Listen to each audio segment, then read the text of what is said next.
Ang mga miyembro ng Flame and Dragon fan ay ilan sa pinakamalalakas na adventurer sa mundo, bawat isa ay may kani-kanilang natataning lakas.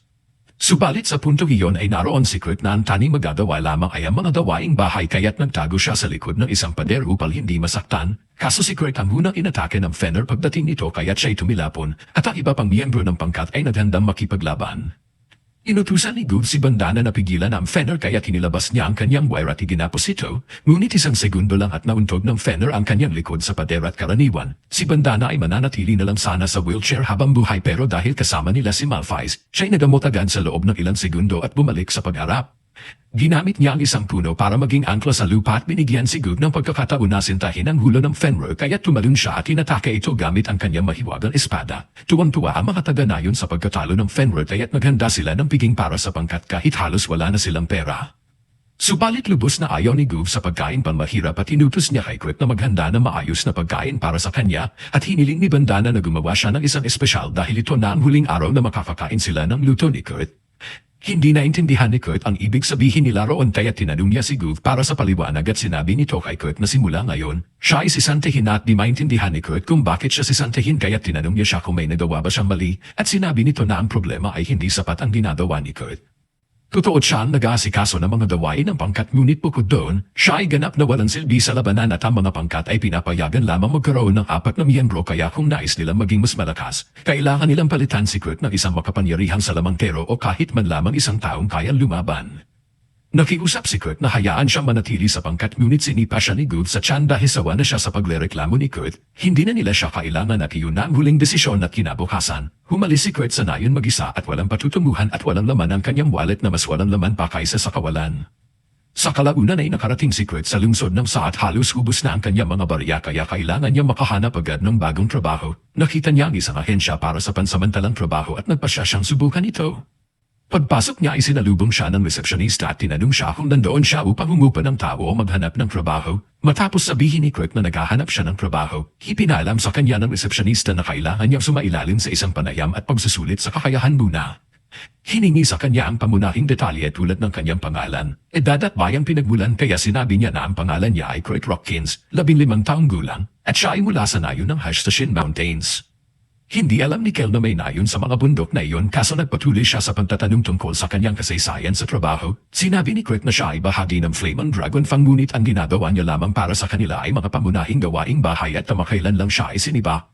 Nagulat si Kel na malaman na si Kurt ay bahagi ng S-rank na pangkat at kahit na hindi siya masyadong nakatulong sa kanila, ang pagkakaroon ng pangalan ng pangkat sa kanyang aplikasyon ay tiyak na makakatulong sa kanya na makahanap ng bagong trabaho. Natuwa si Kurt na marinig ito at ang kailangan na lang niyang gawin ay makumpleto ang pagsusulit sa kakayahan upang malaman ni Kel kung ano ang kanyang mga lakas at kahinahan. Ang mga kakayahan sa mundong ito ay mga regalo na ibinigay ng Diyos at kung maswerte si Kurt, maaari niya matuklasan ang isang nakatagong talento mayong araw. Ang mga kakayahan ay may grado mula G-rank hanggang sa Triple rank at napakalaki ng pagkakaiba ng mga grado sa kakayahan. Na ang isa may G-rank sa kasanayan sa espada ay bahagya lamang makakaswing ng espada, habang ang isa may E-rank sa kasanayan sa espada ay madaling makakahati ng bato. Nasasabik si Kurt na malaman kung mayroon siyang talento ngunit sa kasamaang palad, ang bawat combat aptitude sa kanyang papel ay nasa G-rank kaya wala siyang pag-asa na kumuha ng anumang rule sa labanan.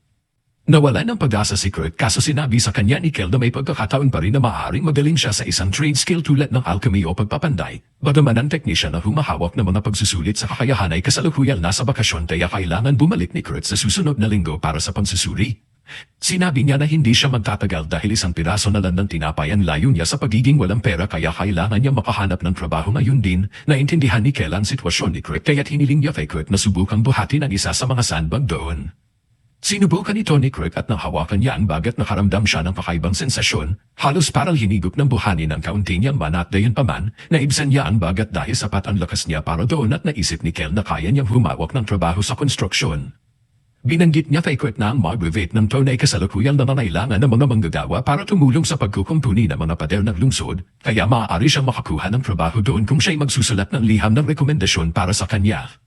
Nagpapasalamat si Kurt sa tulong niya kaya agad siyang tumungo upang makipagkita sa Margrave. Nakita ng Margrave ang liham na nagsasabing nais magtrabaho dito si Kurt ngunit sa totoo lang ay hindi na iniisip na kayang hawakan ni Kurt ang trabaho sa konstruksyon, pero kailangan niya ang lahat ng kulong na maaari niya makuha kaya nagpasya siyang bigyan si Kurt ng pagkakataon.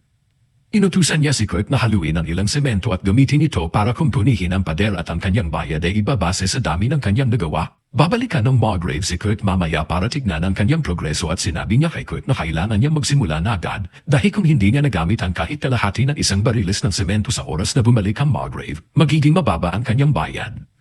Nais magtanong ni Kurt dahil hindi nabanggit ng Margrave ang tungkol sa pagbuhos ng mana sa semento upang patibayin ito. Kaso nagpasya siyang manahimik dahil baka pangkaraniwang kaalaman na ito. Gayunpaman ay nagulat siya na ang kota ay kalahati lamang ng bariles ng semento dahil mukhang napakadali nito.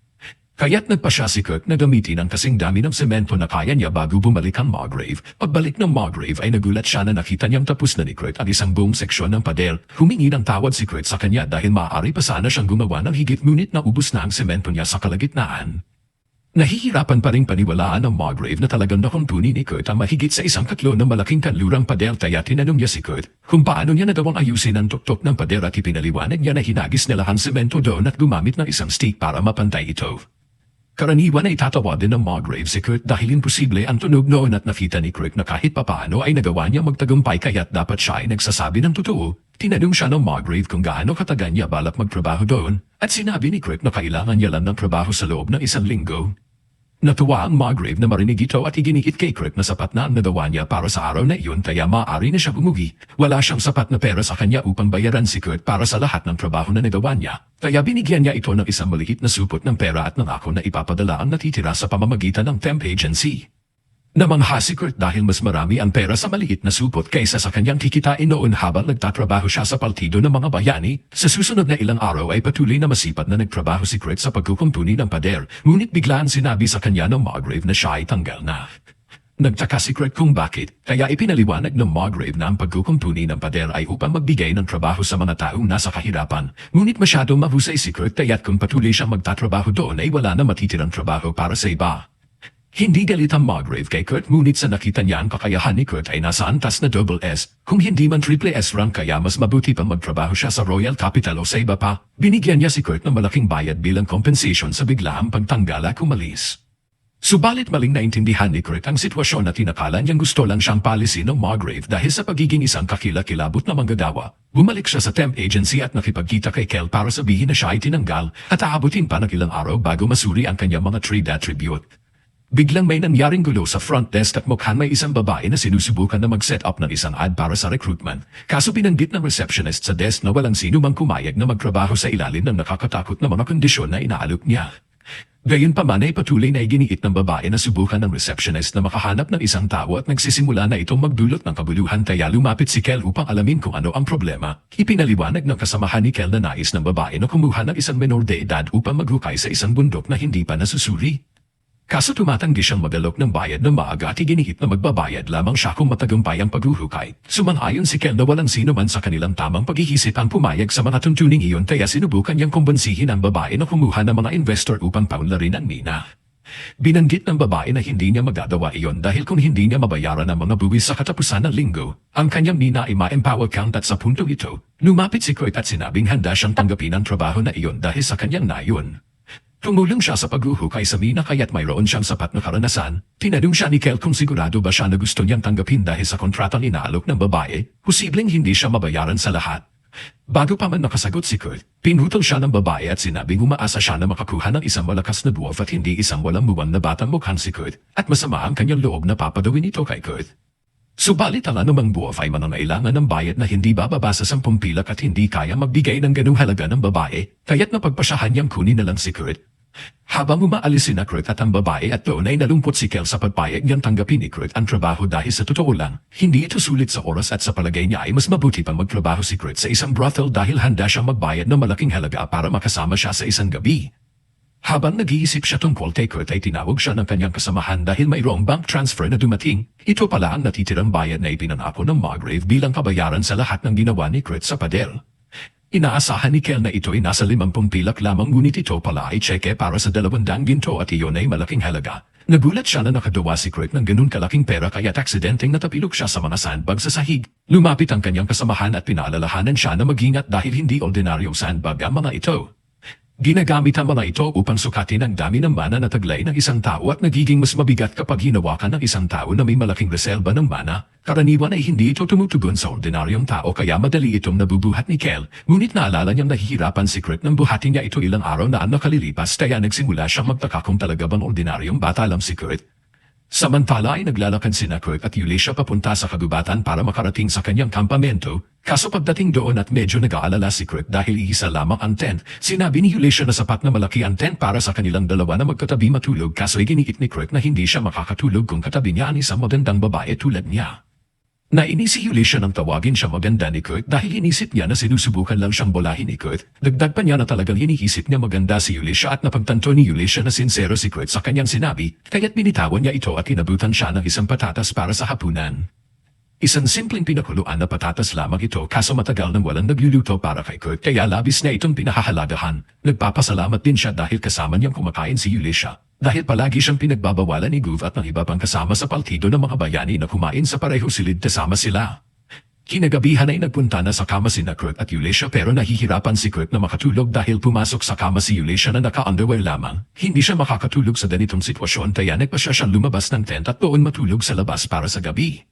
Nang umalis si Kurt ay dahan-dahan na nagmulat na mata si Eulacia dahil kunwari lang siyang natutulog. Sinadya niya matulog na naka-underwear upang malaman kung anong uri ng tao si Kurt na kung nabalahin ba siya sa kanyang pagtulog. Ngayon ay alam na niya na mabuting tao si Kurt.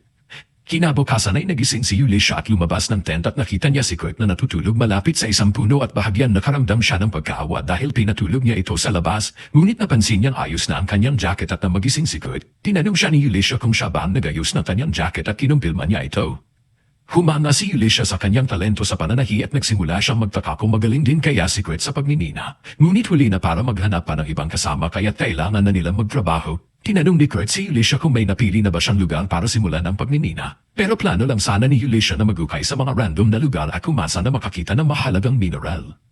Sinabi ni Kurt na hindi siya makakakita ng kahit ano kung ganoon ang kanyang paghahanap at ipinaliwanag na alam niya ang isang mas epektibong paraan. Dinala niya si Eulacia sa isang bahagi ng bundok at matapos maghanap ng kaunti, nakakita siya ng isang bato na puno ng mga hiyas.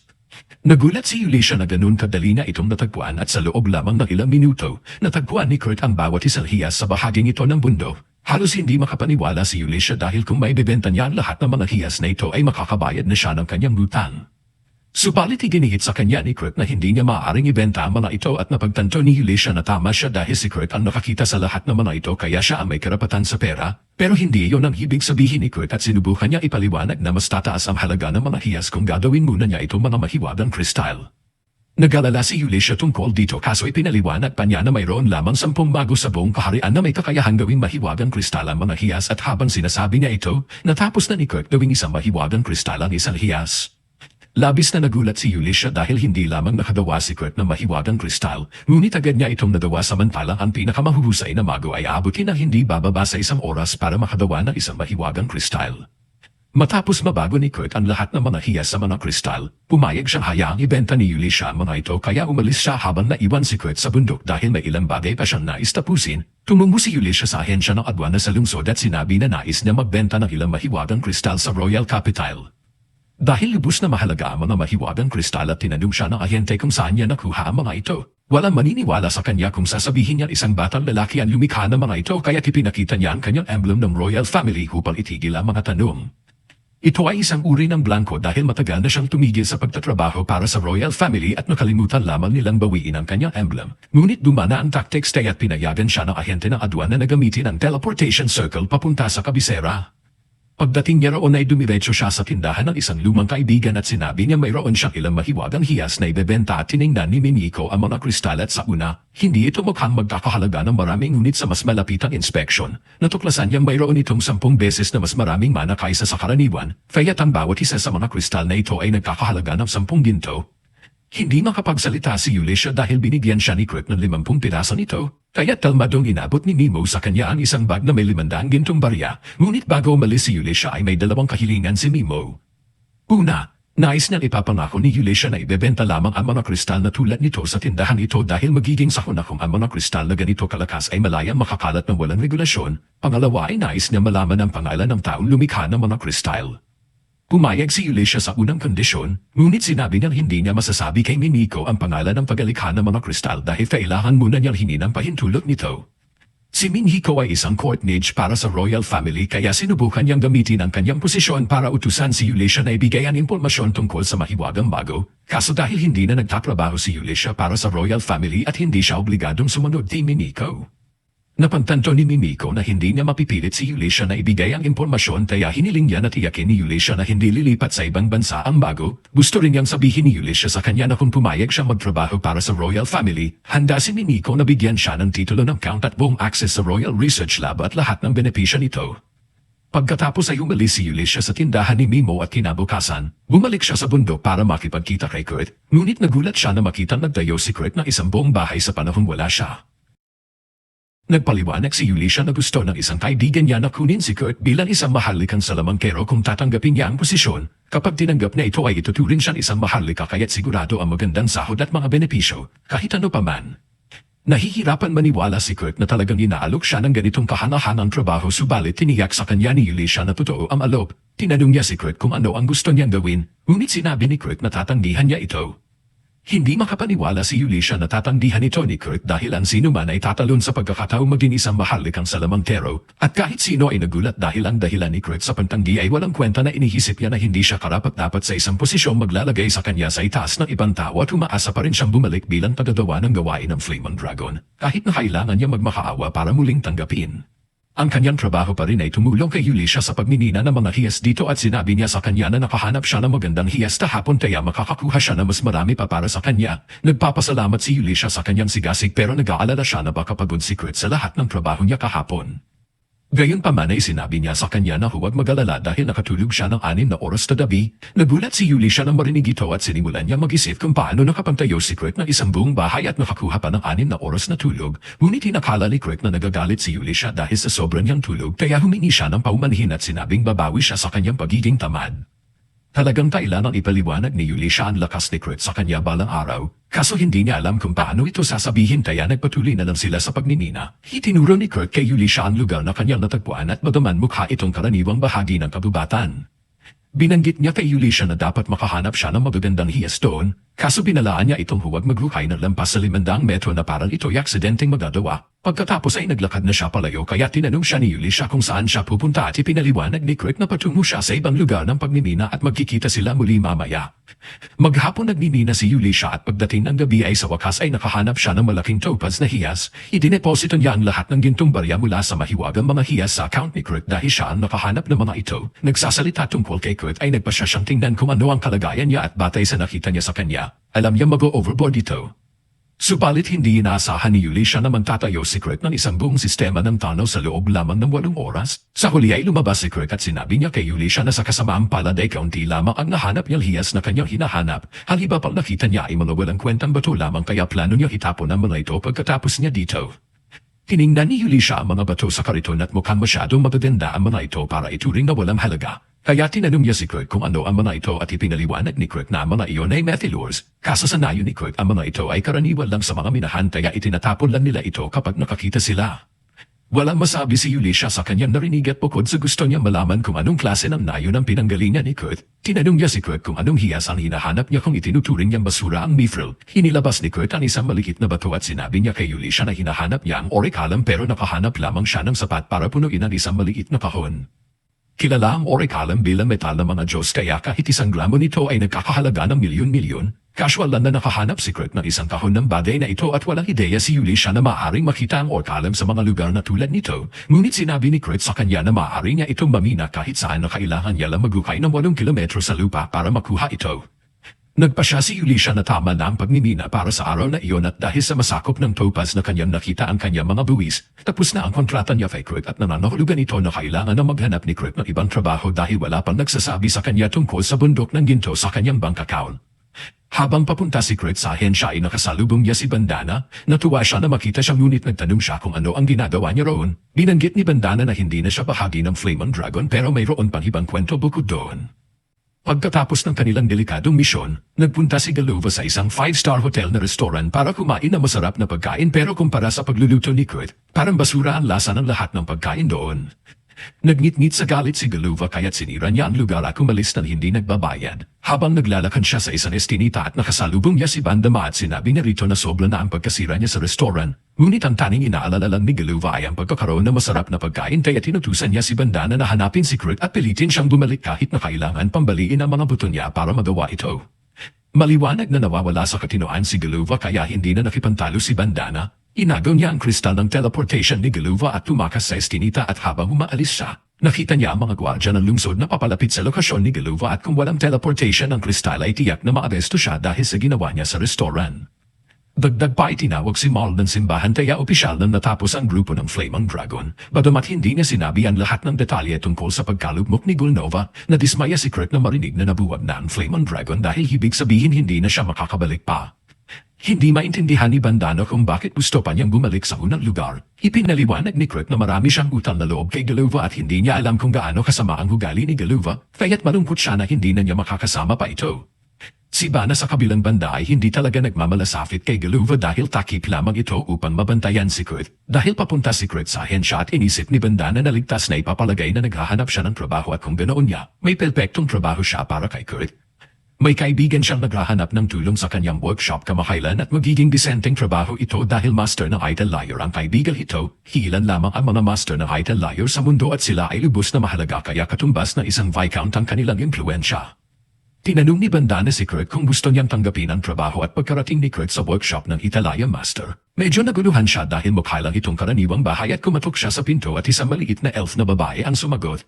Nagulat si Kurt dahil hindi niya inaasahan na ang Italaya Master ay isang maliit na batang babae kaso ipinaliwanag ni Michelle na siya ay assistant lamang ng Master. Kaya't sinabi ni Kurt na nandito siya para sa trabaho at natuwa si Michelle dahil kailangan niya ng lahat ng tulong na maaari niyang makuha. Inatay niya si Kurt sa kusina at pagpasok niya at naamoy niya ang masansan na amoy ng locker ni Davy Jones. Humingi ng paumanhin si Michelle dahil magulo ang lugar pero walang tigil ang trabaho sa kanya ng Master kaya wala pa siyang pagkakataong linisin ito. Biglang tinawag ng Master si Michelle kaya tumakbo siya palayo at hiniling kay Kurt na tulungan siyang linisin ang kusina. Medyo nadismaya si Kurt dahil akala niya ay matutulungan niya ang Italaya Master. Kaso simple lang naman ang mga gawaing bahay para sa kanya kaya sinimulan niya ang trabaho. Makalipas ang 30 minuto ay nalinis ni Kurt ang buong kusina at hindi talaga sinabi sa kanya ni Michelle kung ano ang susunod niyang gagawin kaya nagumpisa siyang maglibot sa mga pasilyo habang hinahanap siya. Nakahanap siya ng isang pinto sa isang pasilyo kaya pumatok siya at sinabi ng babae sa loob na pumasok siya. Ngunit nang pumasok si Kurt ay nakita niya ang babae na halos walang damit sa kama. Nagulat siya at humingi ng paumanhin sa pagkakadambala subalit hindi naman ito ikinagulo ng babae na makita siya ni Kurt sa ganitong ayos. Ipinaliwanag ni Kurt na hinahanap niya si Michelle kaya sinabi ng babae na nasa basement si Michelle.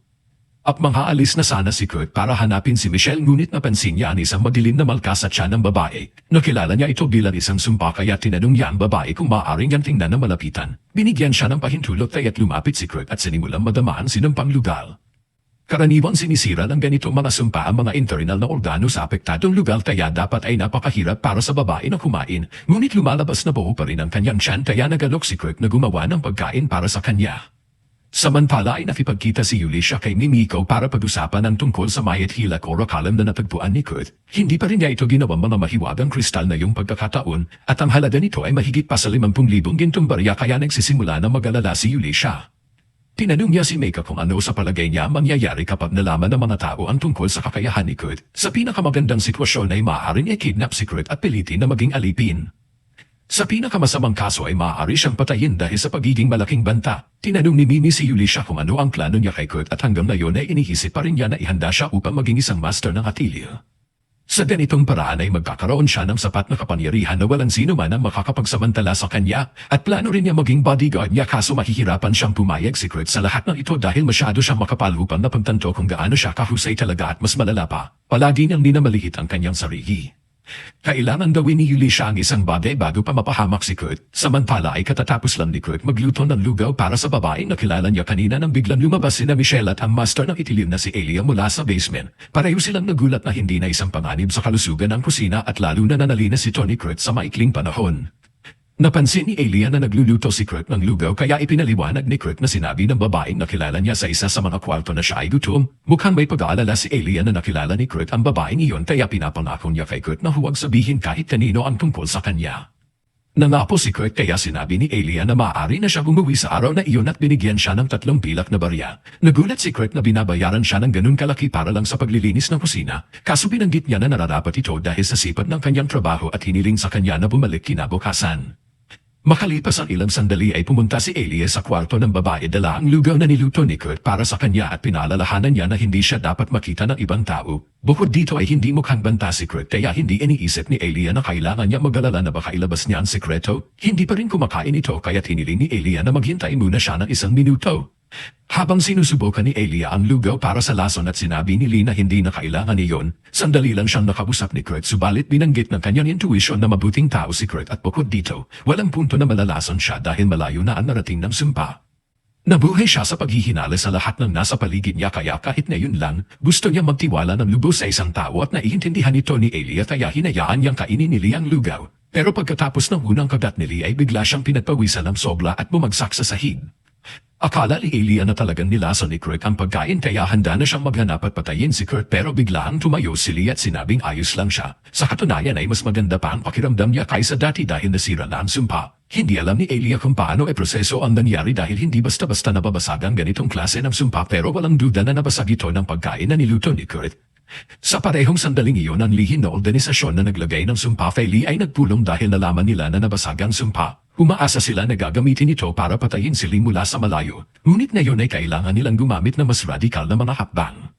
Kinalaunan ng gabing iyon ay pumunta si Elia at Lee sa tindahan ni Mimi dahil may mahalaga silang pag-uusapan. Tinanggal ni Lee ang kanyang hood at pagkafita sa kanyang mukha ni Mimi, nakilala nila siya bilang ikatlong prinsesa ng bansa. Ipinaliwanag ni Elia na ang malakas na sumpa ay inilagay kay Lee bilang tangka na patayin siya at di nila sigurado kung sino ang nasa likod nito. Kaso si Lee ang tanging anak sa pagitan ng hari at prinsesa Fran mula sa kaharian ng Gurumako, kaya ang kanyang paghiral ay parang simbolo ng kapayapaan sa pagitan ng dalawang bansa at malinaw na sinusubukan ni Selma na magsimula ng digmaan. Natutuwa si Mimiko na ayos lang si Lee kaso nagulat siya na nagawa niya mo sa akin ang napakalakas na sumpa mag-isa. Gayunpaman ay sinabi ni Lee na hindi na ito nagawa ng mag-isa. Ang sumpa ay talagang nabasag ng isang lalaking nagngangalang Kurt at pagkarinig sa pangalang Kurt ay nagulat sina Mimiko at Alicia.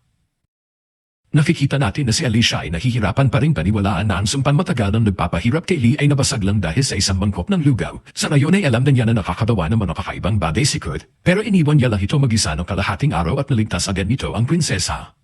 Balak nilang gantimpalaan si Kurt balang araw dahil sa kanyang tulong pero bago iyon, iniisip ni Mimiko na mahalaga munang hanapin ang taong responsable sa sumpa. Karaniwan ay may mga kontrasumpang spell sa kwarto ni Lisa kaya't sigurado may gumalaw sa mga ito bago siya nasumpa.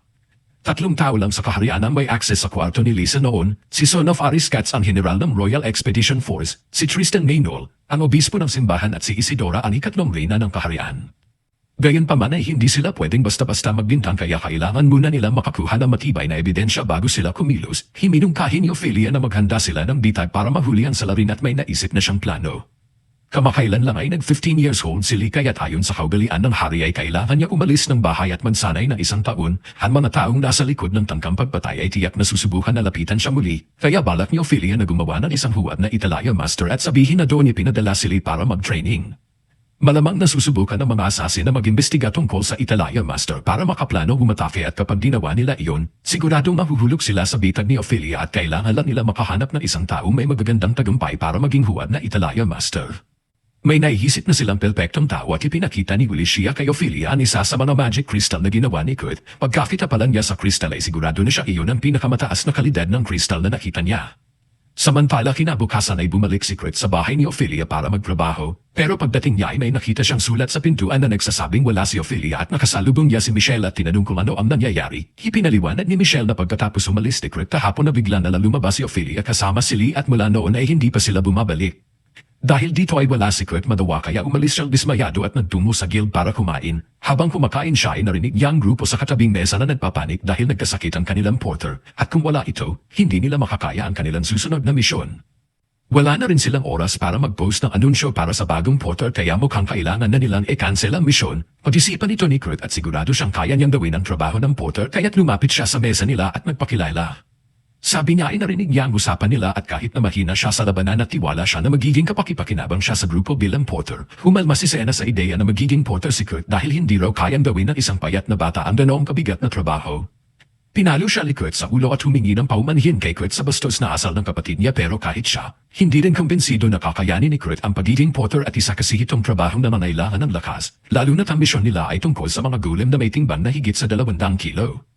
Pero sabi ni Kurt ay madali lang para sa kanya ang buhati ng 200 kilo at para patunayan ito ay binuhat niya agad si Danzo at si Ken sa harap nila at parang wala lang kahit si Ken ay nakasuot ng armor na higit 150 kilo ang bigat at napatunayan ni Kurt na kaya niya talaga. Kaya pumayag ang grupo na kunin siya bilang porter. Habang papunta sila sa lugar ng misyon ay isa-isa silang nagpakilala kay Kurt. Si Ken ang heavy warrior ng grupo pero kahit may dala siyang espada at madalas ay kamay lang ang gamit niya at si Danzo naman ay isang samurai at si Sena ay isang ranger. May isa pa silang kasamahan pero kasalukuyan may sakit kaya kinailangan nilang kumuha ng kapalit na si Kurt. Ipinapaliwanag nila na natutuwa silang makasama si Kurt sa grupo at nagpasalamat naman si Kurt dahil binigyan nila ng pagkakataon ng isang inutil na gaya niya. Hindi nila maintindihan kung bakit niya sinabi yun at dahil kung inutil siya, hindi niya basta-basta kaya mag-squat ng 400 kilo na parang warm-up lang kaya tinisip na lang nila na biro iyon ni Kurt. Nagpatuloy sa paglalakad ang grupo pero biglang napasigaw si Kurt dahil may umatake sa kanya. Agad silang lumingon para tulungan siya pero nagtaka sila nang makita nilang nakikipagbuno siya sa isang slime. Talagang natataranta si Kurt kaya sinabi ni Sena na kumalma siya at sirain lang ang core ng slime para mapatay ito. Sinubukan ni Kurt sundin ang payo niya pero nang subukan niyang tusukin ang core ng slime at hindi bumaon ang kutsilyo niya at sa halip ay sarili niya pa ang nasaktan. Malinaw na hindi niya kayang patayin ang slime mag-isa kaya si Sena na ang tumapos dito para sa kanya. Pero nagulat siya kung gaano kasama ang kakayahan ni Kurt sa pakikipaglaban. Binanggit naman ni Kurt na halos wala siyang laban na kakayahan pero hindi niya inakala na ganito ito kaglabe. Humingi ng paumanhin si Kurt dahil sa pagiging walang silbi pero sinabi ng lahat sa kanya na huwag siyang mag-alala dahil ang trabaho niya bilang porter ay dalhin ang mga gamit mula sa misyon kaya pwede niyang iwan sa kanila ang lahat ng pakikipaglaban. Halos hindi makapaniwala si Kurt sa naririnig niya dahil kahit na pumapalpak siya ng todo at hindi naman sila nagagalit sa kanya. Malayo ito sa trato sa kanya noon sa Dragon Fang, kaya masaya siya na nakahanap siya ng mga mababait na kasama. Kalaunan ay nakarating sila sa kuweba pero madilim sa loob kaya't naglagay si Sena ng blue moss para magbigay ng ilaw. Nang lumiwanag na ang kuweba at napansin ni Kurt ang dumi sa isang bato kaya tinanong niya si Sena kung dapat ba siyang mabahala. Binanggit ni Sena na galing iyon sa isang goblin at dahil mukhang sariwa pa at malamang may pugad ng goblin sa loob ng kuweba, medyo natarante si Kurt dahil kung hindi niya kayang patayin ang isang slime, lalo hindi niya kaya ang isang goblin. Pero sinabi ni Kurt na huwag siyang mag-alala dahil kaya nilang hawakan ng ilang goblin. Gayunpaman kung makasalubong sila ng isang buong hukbo ng goblin ay tiyak na wala silang laban, kaya dapat nilang iwasan iyon sa lahat ng paraan. Nagpatuloy sila sa paglalakad papaloob ng kuweba at sa kalaunan ay nakarating sila sa ilang guho. Habang naglalakad ay napansin ni Kurt na may kakaiba sa isang pader at bigla naman nakakita si Sena ng isang goblin kaya agad niya itong tinangkang patayin pero huli na siya. Nakatawag na ng mga kasama ang goblin at ngayon ay naririnig na nila ang malalaking grupo ng goblin na papalapit mula sa harap at likod. Hindi nabanggit sa ulat na ganito karami ang mga goblin dito at ngayon wala na silang matatakbuhan. Kaya humarap si Sena kay Danzo para tanungin kung may plano siya pero sa ganitong sitwasyon, ang tanging magagawa nila ay ihanda ang sarili sa isang marahas na kamatayan. Nagsalita si Kurt at binanggit sa lahat na nakakita siya ng isang lihim na daanan sa pader at napakagandang balita iyon pero kahit may daanan, hindi pa rin nila matatakasan ang mga goblin kung sabay-sabay silang tumakas dahil sa kailahan nila ng panggulo. Sumang-ayon si Danzo at Kenti Sena at naintindihan niya ang hinihingi nila kaya't pinala niya si Kurt sa lihim na silid at isinara ang pinto sa likuran nila. Hindi maintindihan ni Kurt kung bakit niya ginawa iyon dayong naiwan sina Danzo at Ken sa kabila ng pinto pero ito ang plano nila. Sinabi ni Ken kay Kurt na kung sabay-sabay silang tumakas ay madaling matutunton sila ng mga goblin. Kaya si Ken at Danzo ang magpapanggap na tumatakas para iligaw ang mga goblin at bigyan sila ng tsansang makalayo. Ayaw ni Kurt silang iwan pero sinabi ni Sena na hindi na sila pwedeng bumalik at ayaw din ni Sena na iwan ang kanyang mga kasamahan. Pero si Kurt ay walang laban at siya mismo ay average lang ang kakayahan. Kaya magiging pabigat lang sila kung susunod pa sila. Dagdag pa niya ay sigurado raw siyang makakahanap ng paraan sina Danzo at Ken para mabuhay kahit alam nilang hindi iyon totoo. Alam ni na Danzo at Ken na mamamatay sila doon pero wala silang pagsisisi dahil para sa isang mandirigma, ang mamatay para protektahan ang mga kaibigan ay ang pinakamalaking karangalan. Sinabihan ni Sena si Kurt na kailangan na nila gumalis kaya't naglagay siya ng glue moss sa paligid para maghanap ng labasan. Pero laking gulat ni Sena nang malaman niyang hindi ito isang ordinaryong lihim na silid at ito pala ay isang boss room at ngayon, nakulong sila sa loob kasama ang isang Iron Dragon. Samantala sa bayan naman ay gustong makita muli ni Lee si Kurt kaya hiniling niya kay Ulyssia na dalhin siya sa tinutuluyan nito. Pagkatapos buksan ni Ulyssia ang kandado at pumasok silang dalawa sa kwarto ni Kurt pero laking gulat nila na makita nilang wala siya roon. Bigla nilang narinig ang boses ng isang tao na nagsabi na kung si Kurt ang hinahanap nila. Nagpunta raw ito sa isang misyon sa hilagang sila ng mga kuweba. Walang ideya si Ulyssia kung sino ang nagsasalita kaya dali-dali siya lumabas ng kwarto para harapin ang tao na iyon. Pero paglabas niya ay wala na si Bandana. Nalito si Alicia sa nangyari pero kung totoo nang nasa hilagan sila ng mga kuweba si Kurt, baka nasa panganib siya at ayon sa kalaman ni Alicia ay kamakailan lang ay may isinagawang programa para sa pagpatay ng mga goblin malapit sa mga kuweba, kaya maaaring may mga nakaligtas na goblin na nagtayo ng pugad doon. Sinabi ni Alicia kay Lee na maghintay siya roon dahil pupuntahan niya si Kurt para tulungan, pero iginiit ni Lee na sasama siya at ayaw sana ni Alicia dahil delikado ang isama ang isang prinsesa sa kuweba na puno ng halimaw. Pero matagal na nagsasanay ng mahika si Lee mula pagkabata kaya kampante siya na kaya niya ipagtanggol ang sarili niya.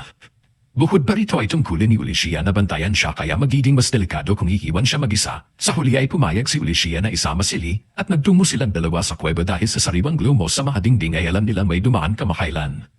Nag-cast si Lee ng sensory enhancement spell sa sarili niya at hinakala ni Alicia na gagamitin niya ito para makinig sa paligid kung nasaan si Kurt. Pero laking gulat niya nang napadapa si Lee at nagsimulang amuyin ang paligid. Kahit 10 minuto lang silang magkasama noon at sapat na iyon para maalala ni Lee ang amoy ni Kurt. Matapos mag-amoy-amoy ay nakuha niya ang bakas ni Kurt at marinig din niya ang tunog ng labanan sa may pasilyo kaya agad niya itong inihulat kay Alicia at binigyan siya ng stat boost para makatulong. Matagal nang nakikipaglaban sina Danzo at Ken sa mga goblin pero halatang hindi na sila magtatagal kung hindi sila matutulungan. Sa kabutihang palad bago pa sila malubhang masugatan ay dumating si Alicia at pinatay ang lahat ng goblin sa isang mabilis na atake. Samantala sa loob ng lihim na silid ay napaluhod si Senna sa pagkatalo dahil alam niyang wala siyang laban sa Dragon Golem. Humingi siya ng paumanhin kay Kurt dahil nadamay siya sa gulong ito at sigurado mamamatay na silang dalawa. Pero sinabi ni Kurt na wala siyang dapat ipag-alala dahil sanay na siyang humarap sa ganitong klase mga nilalang. Lumapad si Kurt palapit sa dragon at nang papaluan na siya nito ay tumalon siya sa ere at lumapag sa buntot nito. Gumamit siya ng kanyang dagger at sa isang magaan na tapik lang ay natanggal niya ang buong buntot ng dragon. Sinundan niya ito sa mga braso at binti ng dragon at pinutol lahat ng walang kahirap-hirap. Halos hindi makapaniwala si Senna na ang gabay na hindi na kayang kumatay ng isang slime ay ngayon ay kayang talunin ng isang dragon ng sobrang dali. Sa totoo lang ay medyo natatakot na siya kay Kurt pero hindi maintindihan ni Kurt kung bakit dahil para sa kanya normal lang ang magmina ng mga golem. Biglang dumating si Alicia sa loob ng lihim na silid para tingnan kung ayos lang si Kurt at nakita niya itong nakatayo sa harap ng isang tambak ng piraso na Dragon Golem. Masaya si Kurt na makita siya roon at agad siyang nakiusap na iligtas ang kanyang mga kaibigan dahil baka nasa panganib pa sina Danzo at Ken. Pero sinabi ni Alicia na nailigtas na niya ang dalawa at kahit medyo nasugatan sila ay magiging ayos naman sila at ngayon naligtas na ang lahat. Nagtipon-tipon sila sa loob ng lihim na silid para pag-usapan ng ilang bagay. Una ay nagpasalamat sina Ken at Danzo kay Alicia dahil kung hindi dahil sa kanya, siguradong patay na sila pero iginikit ni Alicia na hindi nila kailangang mag-alala tungkol doon at ang mas mahalaga ay may gusto siyang sabihin kay Kurt. Habang buhat-buhat ni Kurt ang ilang bahagi ng dragon at ibinahagi ni Alicia na magbubukas siya ng bagong Italayo shop at tinanong niya si Kurt kung gusto nitong maging bahagi nito. Hindi sigurado si Kurt kung kaya niya dahil kasalukuyan siyang kasapi ng party ni Ken, pero sinabi ni Ken na huwag siyang mag-alala. Magandang oportunidad ang alok ni Alicia kaya hinikayat niya si Kurt na tanggapin ito dahil kumayag naman si Ken at doon ay tinanggap na ni Kurt ang alok.